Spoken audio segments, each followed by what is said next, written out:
My name is Aurora. I am 29 years old and have spent my entire adult life being the dependable one in a family that only remembers I exist when something needs fixing. I work as an events coordinator in Boston, juggling other people's chaos with grace, always one step ahead, always behind the scenes. So when my younger brother Elijah announced his wedding, I already knew what would happen. My parents, Celeste and Charles, treated it like a royal event. They said they would contribute emotionally while asking me, their only daughter, to take care of the logistics. That was code for pay for it. And I did. Every floral arrangement, every rented light fixture, every ridiculous $20,786 charge on my card. I covered it all while they smiled and took the credit. Elijah got the best photographers in town, a custom suit, and a 7-tier cake with gold trim.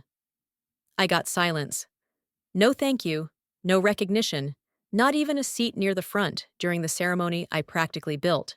When I handed Celeste the final vendor schedule the night before the wedding, she glanced at it like it was a grocery list. No hug, no smile, just make sure you do not forget the valet passes. That was the moment I realized they never saw me as a daughter, just a disposable planner they did not have to pay. I drained my savings, hoping this would finally be the event where I earned respect, maybe even love. But love in my family is conditional. And respect is something reserved for Elijah the Golden Boy, who has never lifted a finger without being praised for breathing.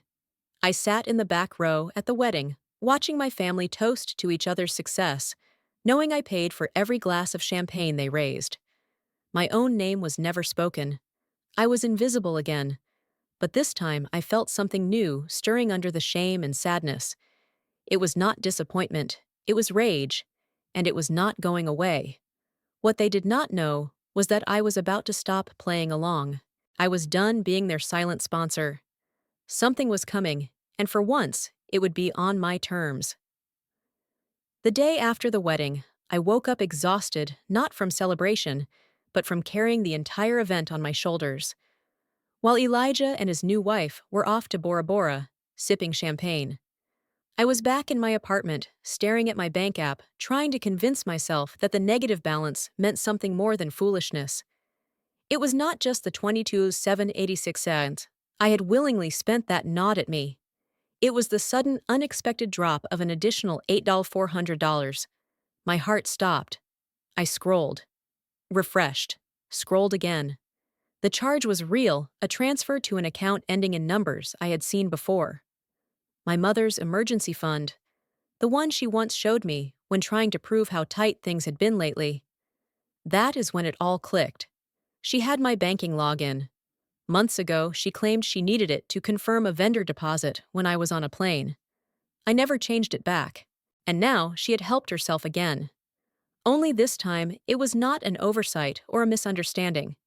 It was theft cloaked in family obligation. I called her. Her voice, syrupy and rehearsed, made my skin crawl.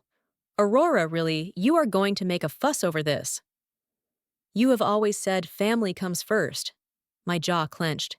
She actually had the audacity to turn it into a character flaw, as if boundaries were a betrayal. Then came the cherry on top. She told me that Elijah and his wife deserved that upgraded honeymoon suite, and that it was my duty to make sure their marriage started with abundance, not bitterness. Bitterness I had been biting my tongue for years, while they applauded Elijah for every average achievement and handed me guilt like it was love. I was tired of it. Tired of being the unpaid project manager, the invisible backbone, the emotional dumping ground. I hung up without another word and sat in that silence for a long time. But instead of spiraling into the usual tears and self-doubt, I opened a notebook. I started making a list, not of wedding vendors this time, but of receipts dates, screenshots, and passwords. If they wanted to treat me like an outsider, I would show them what an outsider with a spine and proof could do. Comment below if you have ever been betrayed by the people who should have protected you. And subscribe for more stories that expose the truth and remind us that silence is not strength, clarity is. I spent the next 3 nights cataloging every detail like a woman possessed. Bank transfers, Venmo screenshots, email confirmations, text messages, every trace of the $31,186 earned.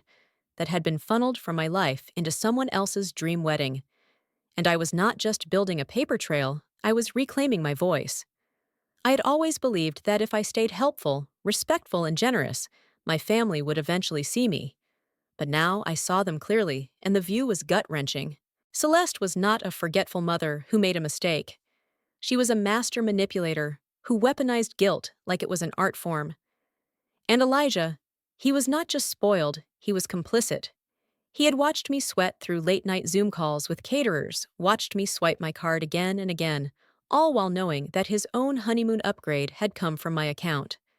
Not once did he say, "Thank you." Not once did he offer to split the cost. I texted him that morning, "Did you know about the $8,400 transfer to Mom's account?" His reply came 2 hours later, "I thought you agreed to that." No apology, no confusion, just calm entitlement. That was the moment my grief turned to fire. Still, I was not about to let rage drive my next move. I needed precision. I reached out to Priya, my old college roommate, who had become a corporate attorney in New York. We had not spoken in over a year, but when I told her what happened, she replied in all caps, "This is financial abuse. You need to fight back." She offered to help me draft a demand letter, not just to reclaim the stolen money, but to put them on notice. If my family was going to treat me like the enemy, I would arm myself accordingly. The hardest part was pretending everything was fine. I had already RSVP'd to the family post-wedding brunch the following weekend, a smug little gathering Celeste planned to gloat about the success of her son's big day. I decided not to cancel. I would show up, I would smile, and then I would ruin their celebration with the truth.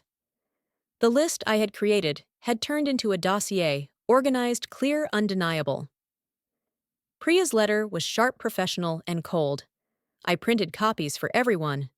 They wanted a show of gratitude. I was going to give them a masterclass in accountability. All I needed now was the right moment to flip the narrative, and the brunch was going to be the stage. What they thought would be a coronation of Elijah's new life would become a reckoning.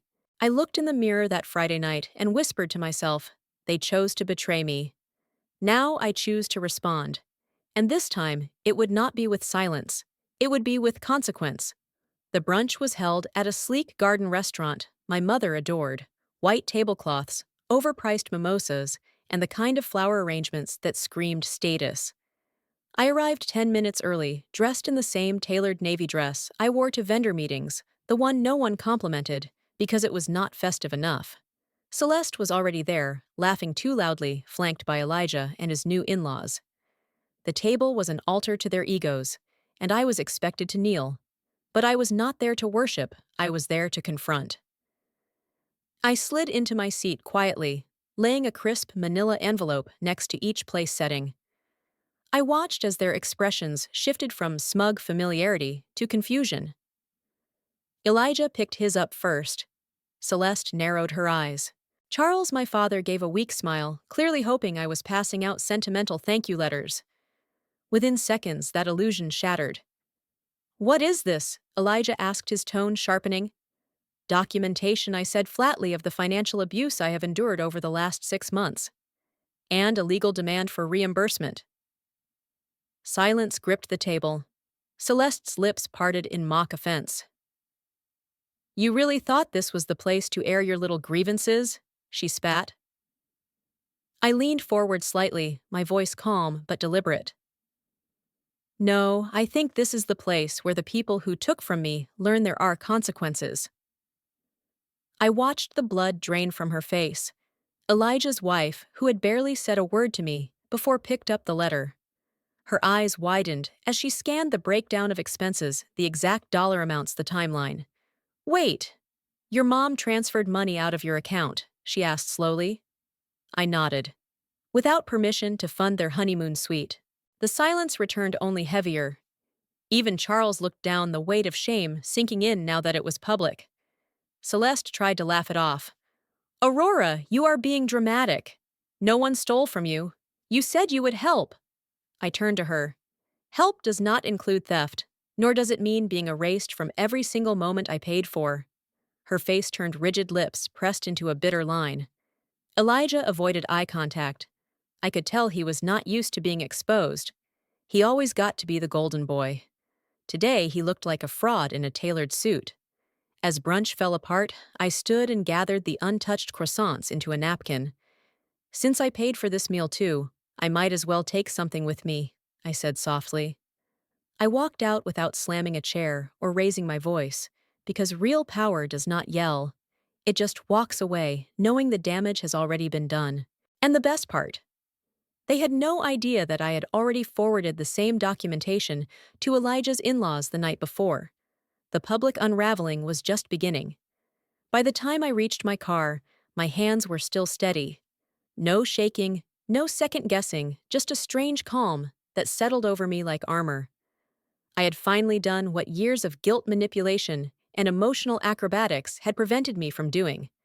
I stood up for myself publicly and unapologetically. As I pulled out of the parking lot, my phone buzzed. A text from Elijah's wife, Savannah. Just 3 words, "I'm sorry." And somehow that hit harder than anything my family had ever said, because it was the first genuine acknowledgement that I had been wronged, and not just by accident, but by design. Over the next few days, the fallout was swift. My aunt called to say Celeste was having a hard time. My cousin forwarded me a screenshot of a Facebook post where Elijah's mother-in-law had commented, "Some people will do anything for attention, even ruin family milestones." It was laughable. No one had batted an eye when I quietly poured my savings into their spectacle. But the moment I refused to stay quiet, I was branded the villain. That was fine by me. I had spent years trying to be the good daughter, the reliable one, the peacemaker. It had gotten me used, discarded, and disrespected. Let them call me cold. Let them whisper. At least now they would have to do it with their own money. Priya followed up to say the demand letter had sparked a formal response. Celeste, through an attorney, agreed to pay back the $8,400 in good faith. No apology, no acknowledgement of wrongdoing, just a wire transfer and a legal disclaimer. It felt hollow, but it also felt like closure. She had finally been forced to treat me like an adult, not a servant or a bank account. Still, I could not go back to life as it was. I had changed. Something fundamental inside me had shifted. I withdrew the last of the money I had stored in a joint savings account set up by my parents when I was in college. They had stopped contributing years ago, but my name was still on it. I took every cent, nearly $6,000, and closed it without warning.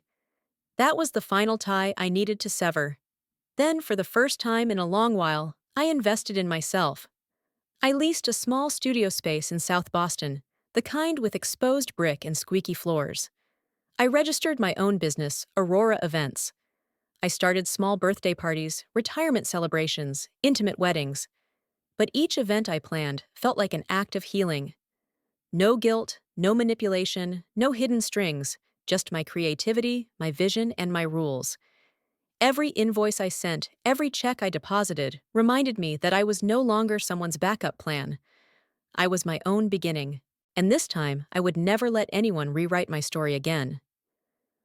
Building Aurora Events became more than a business, it became my lifeline. For the first time in my adult life, I was waking up excited, not dreading phone calls or family group chats that always came with a price tag. I stopped checking for texts from Celeste or Charles. I muted the family thread entirely. At first, that silence felt like a loss, but over time, it began to feel like peace. And in that peace, I found something stronger than anger purpose.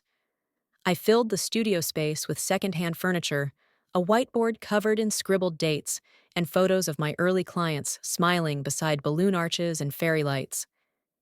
These strangers became my safe harbor. They appreciated my time, paid me without guilt, and thanked me without condition. It was jarring at first being treated with respect, but slowly I allowed myself to believe I deserved it. Then, one afternoon, as I was finalizing floral arrangements for a small anniversary party, my phone buzzed. It was a number I did not recognize, but something told me to answer. "Hi, this is Savannah," the voice said. I need to talk to you." Elijah's wife.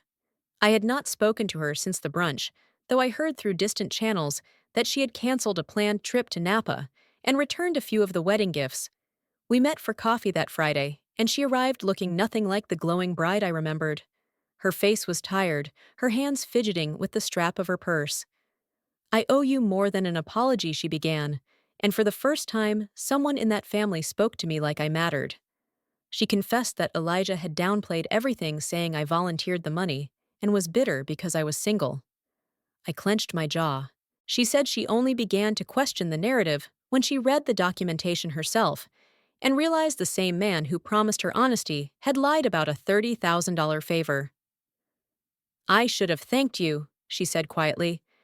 "Instead, I let them treat you like the help." I did not need her apology, but I accepted it.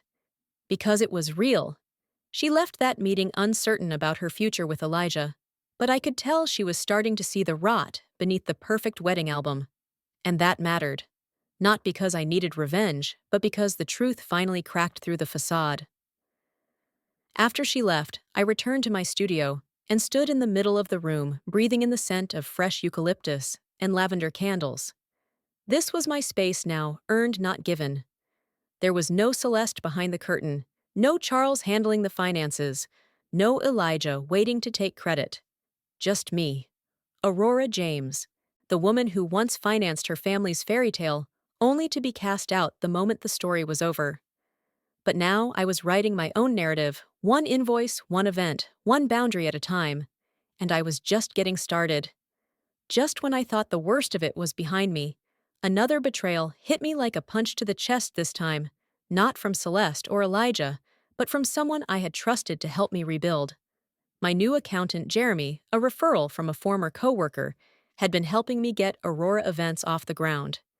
He was smart, responsive, and seemed genuinely impressed by how quickly my business was growing.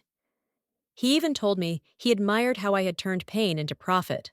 But 2 months into our working relationship, I received a notice from the IRS about inconsistencies in my quarterly filings. I called Jeremy immediately, but the number was suddenly disconnected. My emails bounced.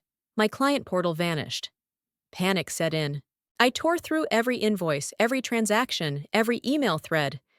And then it hit me: the last check I sent him, just over $7,200, had never been deposited into the company's tax account. It had gone straight into a personal PayPal under a different name. I had been conned. Again. I felt nauseous. After everything I had endured with my family, after clawing my way back to stability, I had let my guard down, and someone slipped through the cracks. This time, I was not just embarrassed. I was furious. But I had learned my lesson from the first time: documentation is everything. I spent the next 48 hours building a digital folder with bank statements, the fraudulent transfer, every email Jeremy had sent me, and the contract we both signed. I reported him to the IRS and the local business fraud division. It was draining, but I refused to be anyone's victim ever again. The hardest part was admitting to myself that trust would always come slower now. That even as I rebuilt piece by piece, I was carrying scars no one could see. I did not tell my parents or Elijah. I knew what they would say: either feign concern, or worse, act like I deserved it for cutting them out. But I was done seeking validation from the very people who had made betrayal feel normal. Instead, I confided in Savannah. When I told her what happened, she listened without judgment, then paused and said, "You are the strongest person I know. Not because you never get knocked down, but because you never stay down." It was the first time in months I let myself cry in front of someone, and it felt strangely safe. She even offered to connect me with her cousin, a financial advisor who specialized in small businesses. That was how healing begins, not always in big victories, but in small, quiet alliances. The next week, I added a new sticky note to the wall in my studio. It read, "Resilience is earned." I looked around my space, still filled with warmth and chaos, and the scent of jasmine from the event I had planned the night before. I reminded myself that trust may come slowly now, but so does wisdom, and wisdom is far more powerful than blind faith. And I was finally learning how to wield it. Just when I had begun stitching the pieces of my life back together, one final blow shattered what little faith remained in the people I once called family. It came quietly, as betrayals often do, this time in the form of a forwarded email. Savannah sent it to me late one evening, her message short: "You need to see this." I opened it, expecting another petty comment, or maybe a backhanded insult from Celeste. What I found was far worse. The email was between Elijah and a potential investor he had been trying to court for a new tech startup, and in it, he used my name, my business, as leverage. My sister Aurora runs a boutique event firm in Boston. We funnel a lot of our company's socials through her business for tax optimization. He wrote, "Let me know if you'd like me to set you up with her for invoices." Invoices. Funnel. My business. He was using my success built from nothing forged in fire and betrayal as a prop in his pitch deck. Worse, he was implying fraudulent practices. It was not just dishonest, it was criminal. I stared at the screen for a full minute, my stomach sinking into my knees. The arrogance, the entitlement, the assumption that he still had access to my name, my work, my trust. I called Priya immediately. She read the email twice, then exhaled sharply. "This crosses a line, Aurora. We are not just talking about emotional abuse anymore. This is reputational damage and potential tax fraud." That night, something inside me broke for the last time. I pulled every financial document, client record, and signed agreement into a file outlining clear evidence that Aurora Events had never worked with Elijah or his company in any capacity. Priya drafted a cease and desist letter, but I wanted more. I wanted every potential investor to know the truth that Elijah was so used to borrowing from me, he thought he still owned parts of my life. I uploaded a public statement on my company website. "It has come to our attention that Aurora Events has been falsely referenced in connection with companies and individuals we are not affiliated with. We are a fully independent business and do not condone misuse of our name for external gain." It was short, professional, and scathing in the way only truth can be. And then I posted the investor email redacted, but unmistakable on my LinkedIn with a caption that read, "My business is mine, built without shortcuts, and definitely not built for my brother's personal gain." It spread faster than I expected. Within 24 hours, several mutual contacts had reached out, former classmates, vendors, even past family friends. The messages ranged from silent support to outright outrage. And for the first time, Elijah was not protected by charm or Celeste's deflections. His polished image cracked under the weight of his lies. Savannah texted again. I confronted him. He denied it. Then I showed him the post. He had nothing to say. Finally, silence from the loudest mouths in my life. Not the kind they forced on me when I was paying their bills. This was earned silence, driven by exposure, not shame. And I intended to keep it that way. After the post went live and the dust began to settle, I sat alone in my studio, watching the light from the front windows stretch across the hardwood floor like the final scene of a play. But this time, I was not mourning the past, I was measuring how far I had come. In the quiet that followed Elijah's unraveling, no one from my immediate family reached out. Not Charles, not Celeste, not even a lukewarm apology from Elijah. And I was relieved. Their silence no longer pierced it, liberated. I did not want hollow words. I wanted freedom from their web. And I had finally found it. Savannah and I stayed in touch. She moved out 2 weeks after the LinkedIn post filing for legal separation, while Elijah tried to salvage his reputation with staged apologies and half-truths. But the damage was done. He had built his life on the backs of others, and when those people walked away, the scaffolding collapsed. Watching it from afar felt surreal, like witnessing a mirror crack without lifting a hand. I felt no joy in his downfall, only a sharp clarity. Some people are never sorry. They are just sorry they got caught. I refocused on my business. Aurora Events was growing faster than I had imagined. Clients came not just for my design skills, but for what I represented: resilience, independence, authenticity.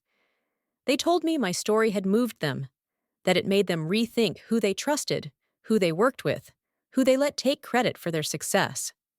I had unintentionally become more than an event planner. I had become proof that women like me, discarded and underestimated, could rise higher than anyone expected. but I also carried the lesson. That betrayal often wears familiar faces. That silence, while sometimes peaceful, can also be used as a weapon. And that healing is not always a gentle thing, it is earned through fire boundaries and relentless self-respect. I kept one final envelope in the back drawer of my desk.